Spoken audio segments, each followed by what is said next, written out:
Hi everyone, Jeremy here from Davinci Studio, and today a quick video to share with you 4 sample assets from our personal branded pack. So if you're ready, let's check it out.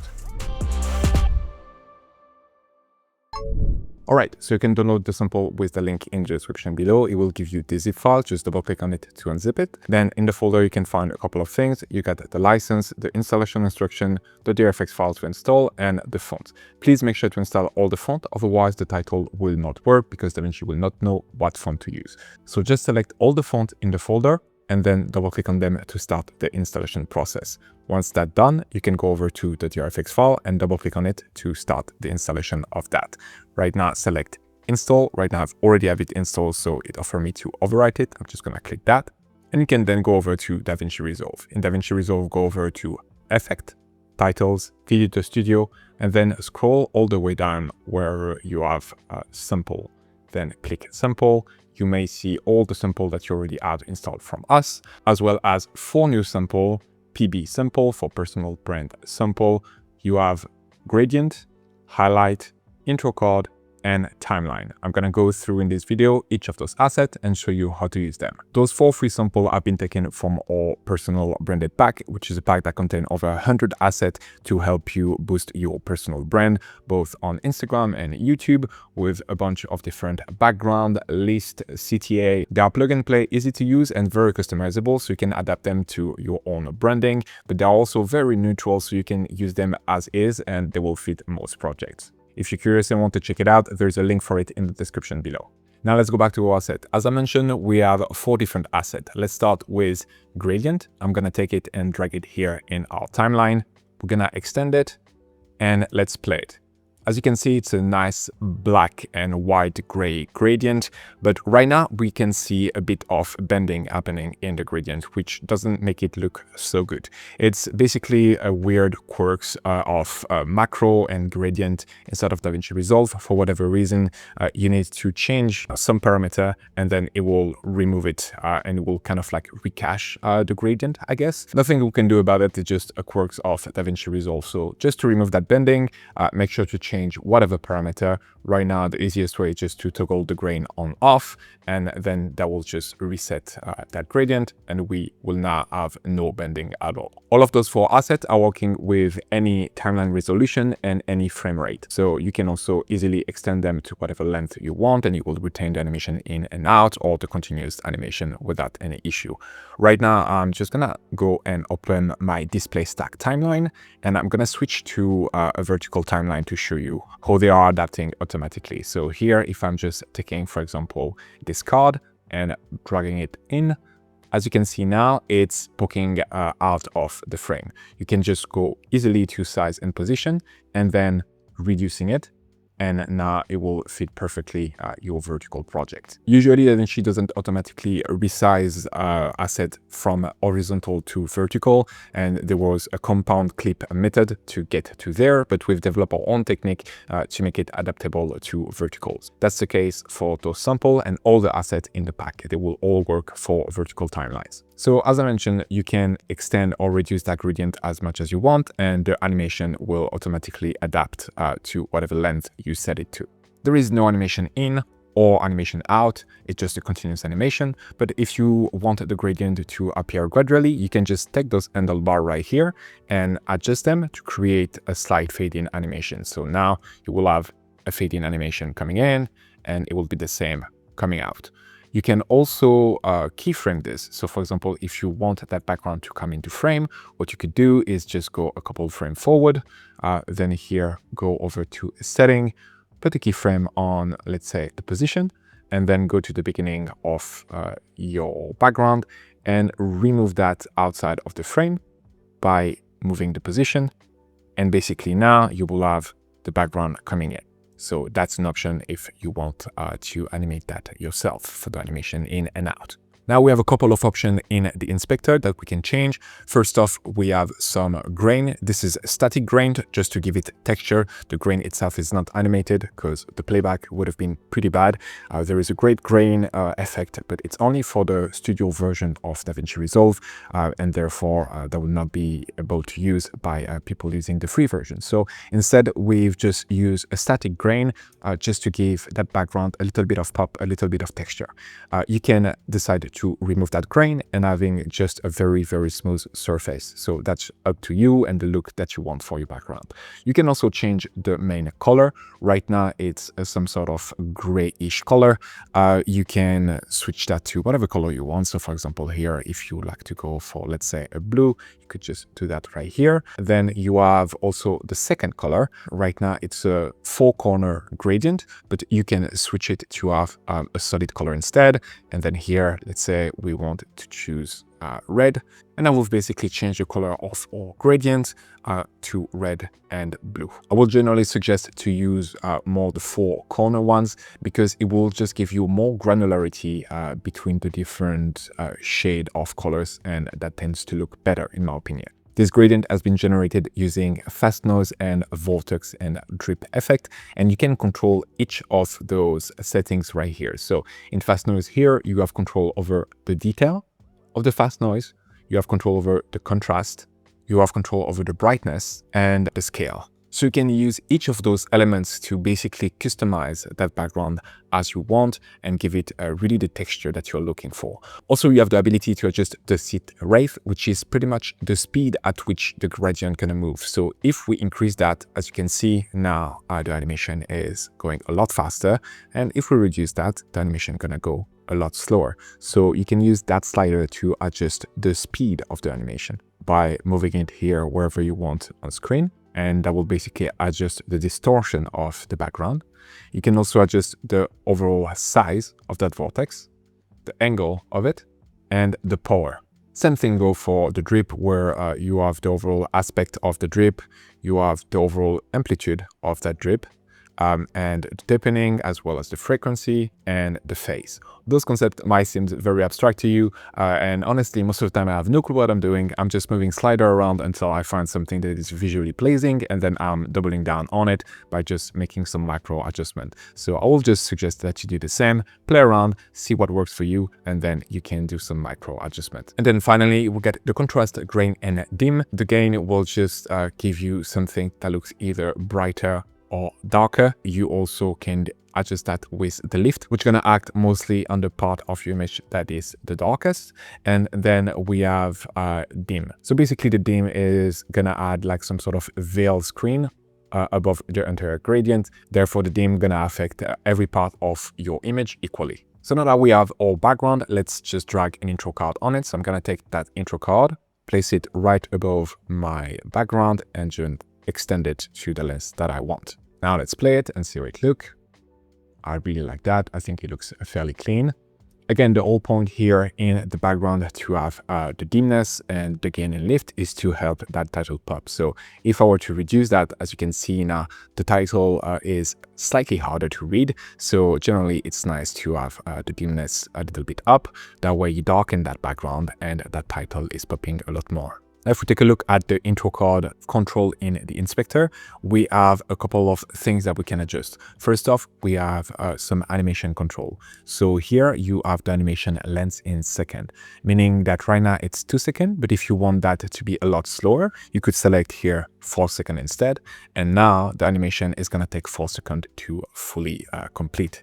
Also, one quick tip, whenever you are using any motion graphic asset inside of the edit page, as you can see right now as I'm playing, I'm dropping a few frames. I'm on a 30 FPS timeline right now, and I'm getting some dropped frame. So to be able to get real-time playback when you are using a complex motion graphic, or when you start to stack up motion graphic, which therefore taking some strain on Davinci Resolve, well, what you can do, you can go over to playback, run the cache, and then here select smart. This will bring over your motion graphic here that red bar that's gonna turn from red to blue. And when that bar is fully blue, that means that the asset under it have been fully cached in. And then you will get real-time playback here with no drop frame. Now coming back to the animation control, here we have a few things that we can adjust. Right now there is an animation out. We can choose to have it off, for example. So that's something that you can do right here. And you have all the usual adjustment for the size and position, where you can reduce here the title, place it elsewhere on screen. You can also adjust here the main element and add whatever text you want. For example, Davinci Resolve. You can change the font, you can change here the color, and adjusting the size and position of any of those assets. Also, because this one got basically follower animation for the text, you can choose to modify that follower animation. So right now we have inside out, but instead if we want to have it left to right, for example, well, we can have that right here, where now the text animation is happening from left to right. We can also have it happening random, but one by one, and basically any of the thing here in that menu. You can also control the delay, which basically control the delay between each letter appearing. So that will be very helpful here if you want, for example, the animation to be longer here at 4 seconds. Well, that might be good. As you can see right now, the total animation is taking 4 seconds to happen, but the letter are still at the same speed. So here, by adjusting the delay and putting, for example, here 1, we gonna have the delay being basically twice as long between each of the letter happening.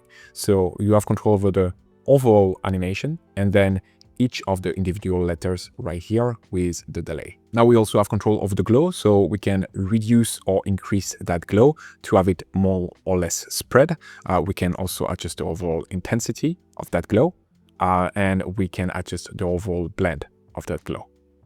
And then we have all the secondary text with here the monthly project, the steering name, and the line here that you can adjust also in terms of the width, the height. And we also have that line right here that you can adjust in terms of the width, the height. If you don't want it, for example, you can just reduce the width to 0 and it will completely disappear. So that's for the intro card. Now let's move on to the highlight prompt. So I'm gonna delete my intro card and I'm gonna bring in here that highlight quote, extend it to the length of my background a little bit. As you can see, it's appearing by default here as a lower third, and we have a double animation going on where the text is coming in and then we have that highlight effect over whatever word that you want in your quote. If we take a look at the inspector, now we can see that we are sharing a similar adjustment in terms of the animation. So this one got a lot more granularity. That's something to understand depending on the animation type that we've done and the style of the asset. Sometimes they don't have exactly the same control because we are using some specific control to create the animation. So all of the assets will have slightly different animation control depending on what is possible with them. This one, for example, got a lot of possibility for both the animation in and the animation out. Right now, you can choose between a lot of different animation. You have zoom in, zoom out, pan left, pan right, slide up, slide down, and fade in. So right now, by default, as you can see, it's sliding up, but we can choose to have it coming from the side by selecting, for example, here, pan left, and it will just pan from the left side to the right side. So there is here plenty of control you can use to really create what you want. For example, if you want to have it coming from the left and then leaving the frame from the bottom, well, you can select pan left for the animation in, and then for the animation out, you can have a slide down. That way, now we have the pan left happening, and then the animation out will come from the bottom of the frame. We can also control the animation intensity for this. So basically that's how much sliding is happening. You can have it basically slide from very far away, or you can have it slide from not too far. So here, if I reduce this, as you can see, we're gonna have very minimal slide. So it's not gonna come from outside of the frame. It's just gonna appear on screen and then slightly drift.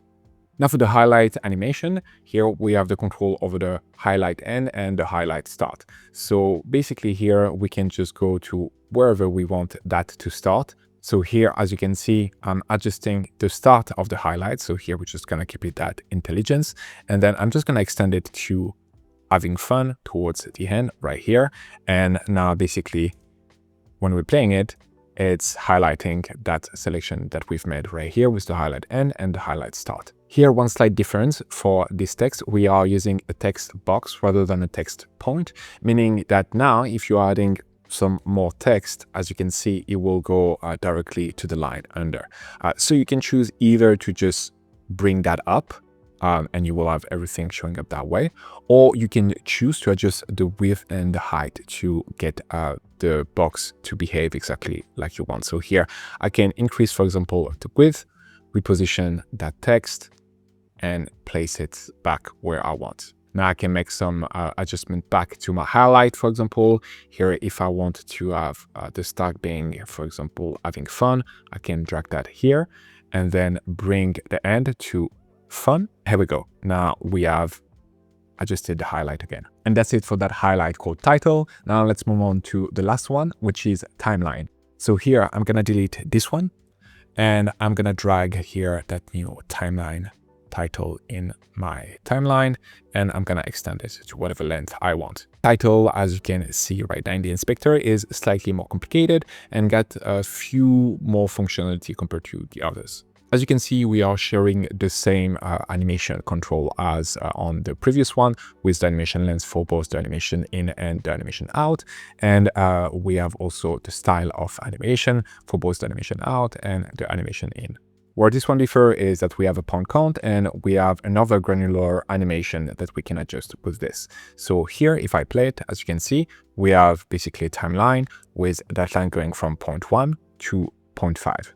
With point count, you can choose the number of points that you have displaying. So here, if I select 3 instead, as you can see, I've removed the point 4 and the point 5. We need to adjust it to go from point 2 to point 3. That way now we have an animation that go from point 2 to point 3 and we don't have excess light. Where these shine actually is that you can use the granularity of those control to have the progression bar at any timing you want specifically. So I'm just gonna restart with here a brand new one. I'm gonna drag that in, and let's say right now as I'm speaking, I would like to exactly choose the moment where the animation go from point 1 to point 2, from 2 to 3, 3 to 4, so on and so forth. What I can do is, like here right now we have the animation in, perfect. I'm just gonna make sure that for the animation out, I'm selecting none. And then now, if I have, let's say, 5 points to present, and I want the first animation to go only from 1 to 2, I can just go make a cut, and then now we'll have a first block where the animation will go from 1 to 2, if I select that. And now we have the first title coming in, going from 1 to 2. And then what we can do is here our second title. Right now, as you can see, the animation in is kind of restarting. So we can select animation in at none. And now instead of having it coming from 1 to 2, we can have going from 2 to 3. So that way we'll have the first animation going from 1 to 2, and then from 2 to 3. And then we can just do another cut wherever we want here to go then from 3 to 4. And then finally, another cut and having it go from 4 to 5. And that way we've controlled exactly the timing that we wanted for each point to happen. Now, I hope that was clear. Those list / timeline title are always a bit tricky to explain, but I hope that all makes sense. As I've mentioned, those one are the title that tends to be on the heavier side. Right now, as you can see, we're dropping a few frames. So again, make sure that here in playback, you are caching them in smart. So just don't try to play them honestly right away. Just make the cut wherever you need them to be, make your adjustment, and then let it render cache once, and you will not have to really touch them ever again. And quick last note on the control that you have the overall size and position, you have the title here at the top with the box adapting automatically. You can change the color of the text and of the box. You can have that box being an outline if you want. Here we need to make it white for it to pop, but here we can have that box being an outline. We can adjust the position, or as I mentioned, we can remove completely that box if we don't need it. Then we also have here control of the line, where you can have it being thinner or you can have it being wider. You can choose the color, but also you can choose the position of each of those points. So here, if you want to extend the position of each of them and basically place them in different way, you can do that right here, and you have complete flexibility as to where each of the points are going to be. So if you want to make some sort of like weird zigzagging timeline, you can do that using this title. You can change, as I mentioned here, the color of the line, and you can change as well the color of the line behind it. So here, for example, want to have red, we can have something like this. All the circles are linked together. So here, if you reduce the width of those circles or you increase it, it will apply that across the design for consistency. You can also change here the color. If you wanted to have it, for example, gray, you could do that right here. You have control over each of the number to change them to whatever you want. If, for example, you want to input them in a different format, or if you want to combine this line with another line, and just, you know, continue to have the timeline not being limited to 5, but increased to 10. You could do that very easily by duplicating what you have right now, and then basically connecting it here at the last point and having it continue. Also, if you just don't want the number, you can just kill them all easily with that toggle right here. And you have also full control over the text for the position. For example, here, as you're making twist, let's say here it's going over the line. We want to readjust that position so it's readable. We can just bring it to the bottom instead of having it to the top. So you have literally full control over the entire animation. So you literally have full control over both design and the animation. And that's pretty much it. That's the 4 assets I had for you today. Again, you can download them with the link in the description below for free. You can use them for any commercial or free project. Just play around with them, have fun, enjoy your editing. And if you want more assets like those ones, you can go over to our website at VDtutorial.com to get the full pack that contain over 100 assets like those ones with the same amount of granular control. You can also just click right here in the inspector and it will just bring you directly to the page on our website. Again, thank you very much for watching, and I'll see you in the next one. Bye. Speed up your workflow and create better videos using the pack available on our website, including titles, transition, and templates built only for Davinci Resolve. Get started today by downloading our free starter pack that contains over 150 elements. Link in the description below or at VDtutorial.com.